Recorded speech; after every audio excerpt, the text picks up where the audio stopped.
Honorable Shivambu. Now, thank you very much, Chairperson.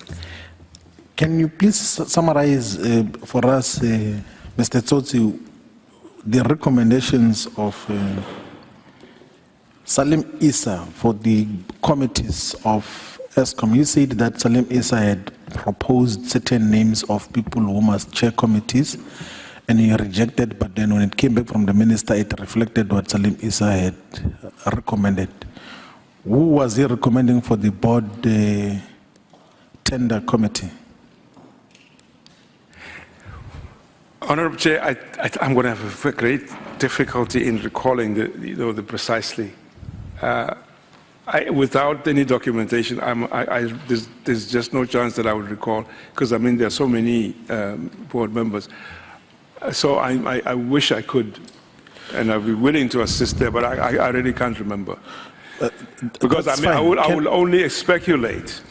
Can we request that perhaps when you are in a better space or where you can, you then, as part of this process, you submit the names that were recommended by Salim Issa?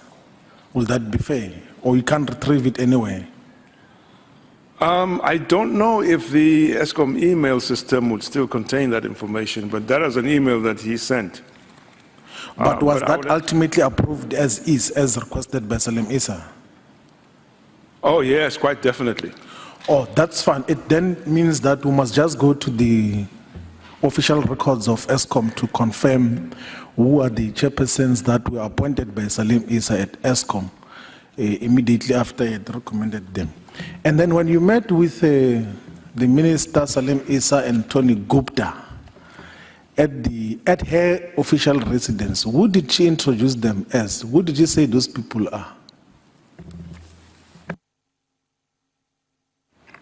She did not introduce them to me. I take it she must have assumed that I know who they are, but she didn't introduce anybody. So the meeting just started and then started to talk about internal affairs of Eskom without their roles being clarified in terms of this is so and so is responsible for this. You just started discussing internal issues of Eskom. I actually didn't even sit down. I mean, my time there lasted about maybe 2-3 minutes. All that transpired was that I needed to, to affirm what the committee selection should be. And that is what I was given to understand, that as the committee selection had been made, and when it was sent to the minister then informed me, in the presence of these gentlemen, that this had been finalized. Which chair of was that time when there was that meeting? Was it which month, which year again? Just for confirmation? This would have been at the beginning of the term of the new board. That would have been February 2016. It could have been December, because that's one of the first exercises. Oh, December 2015. 2014. 2014, yes. It's quite strange because, on many occasions, we as the EFF have sent letters to the Minister of Public Enterprises, Lynn Brown, and asked her if she has ever met any of the Gupta people or any of the associates. I know in one of the letters we specifically asked if she has ever met with Salim Issa. And she said absolutely no. And she came to the house as well in one of the oral questions, and then she said that she has never ever in her life met with any of the Gupta people. She doesn't even know how they look like. Are you sure it's her who was in that meeting? Because she's going to come here and possibly repeat what she said to us before. It was her. That's very strange and possibly scary. And then I'm interested in the financial positions, particularly the debt and borrowings of Eskom, because the figures that I have from the recurrent annual reports of Eskom are saying that in 2011 you had like borrowings and debt of about 12.5 billion. And when I compare to now, you've got like a state guaranteed debt of 336 billion rands. Does that reflect reality, particularly the one that you were, when you were chairperson of Eskom board? I don't have the specific figures in my mind, but for the duration of the time I was there, clearly the Eskom debt was growing. It was growing quite rapidly.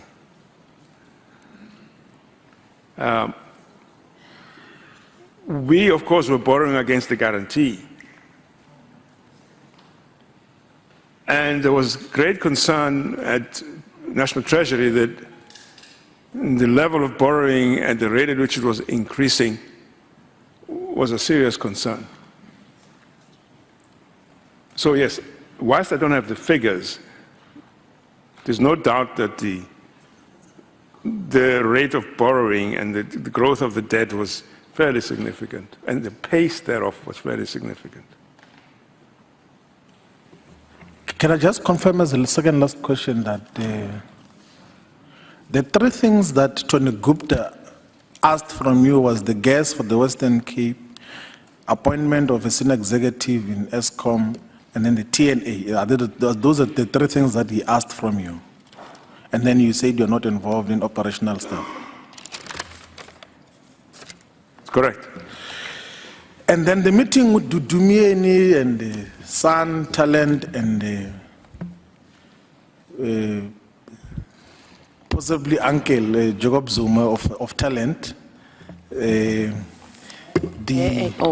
Order. No. Oh, okay. I'm saying possibly Uncle. I'm sure Talent refers to Mr. Jacob Zuma as Uncle Zuma, like, because of the proximity. The instruction there was that the three people must go: Dan Marokane, Machela Kuku, and Tsidiso Matuna. Didn't you raise like question, particularly with relation to Tsidiso Matuna, who had just arrived in October in Eskom, that here is a GCE, former Director General of Public Enterprises, and you are saying I must suspend him. Didn't you raise like concern around that?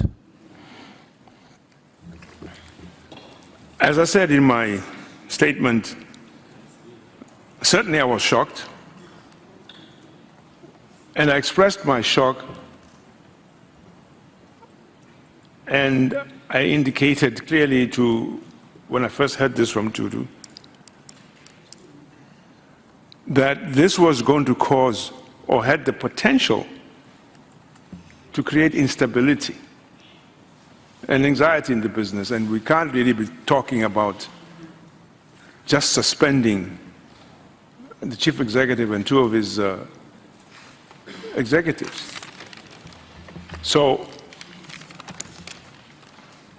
she responded by simply saying that as far as she's concerned, there should be no difficulty with the suspensions because they will indicate that they have not done anything wrong.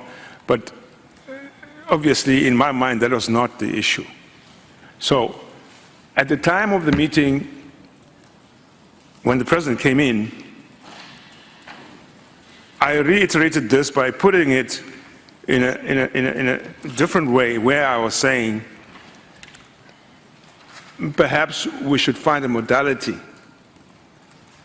that would not require suspensions to be done, but look for a modality that would cause a recusal from the offices of these people, because suspension had all kinds of implications, including on the personal integrity and professional integrity of the people involved.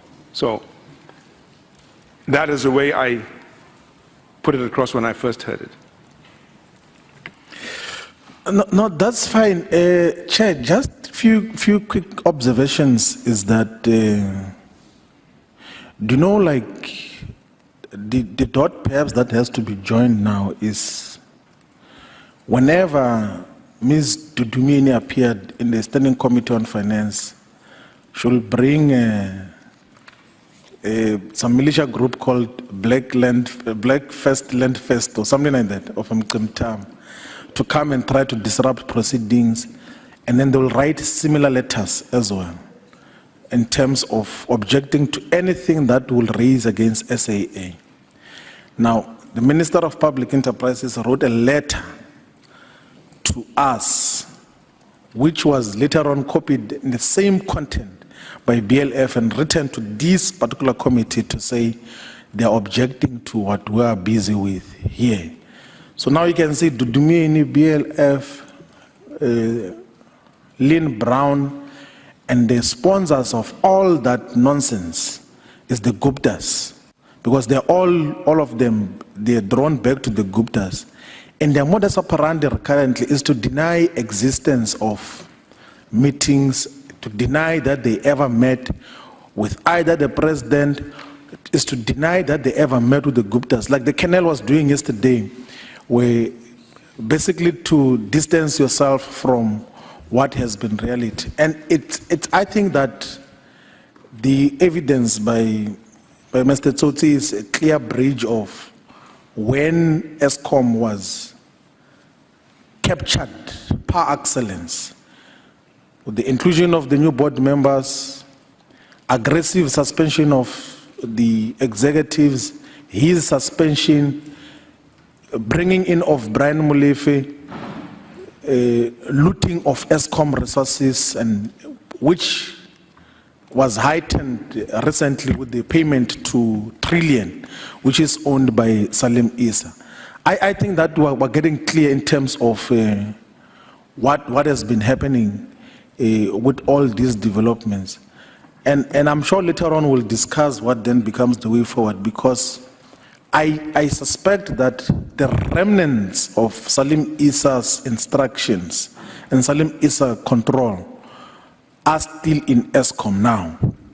So we might need to then discuss the frame of how do we deal with some of these illegally inspired and illegally instructed appointments in Eskom, so that we begin to uproot the rot that had been inflicted in Eskom. If they are owing 336 billion rands guaranteed by the state, that is a danger to the fiscus, number one, but also they are already now shifting the costs to ordinary South Africans, asking 19.9% increase on electricity cost because they've run the institution down. It means that ordinary people are going to pay a lot of money for electricity because a group of criminals, a syndicate of criminals, has run down Eskom for their own selfish benefits, and we as public representatives, we should stop that by recommending immediate action that has to be taken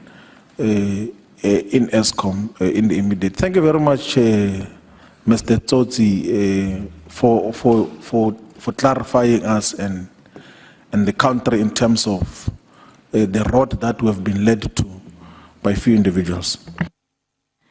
Thank you, Honorable Shivambu. Honorable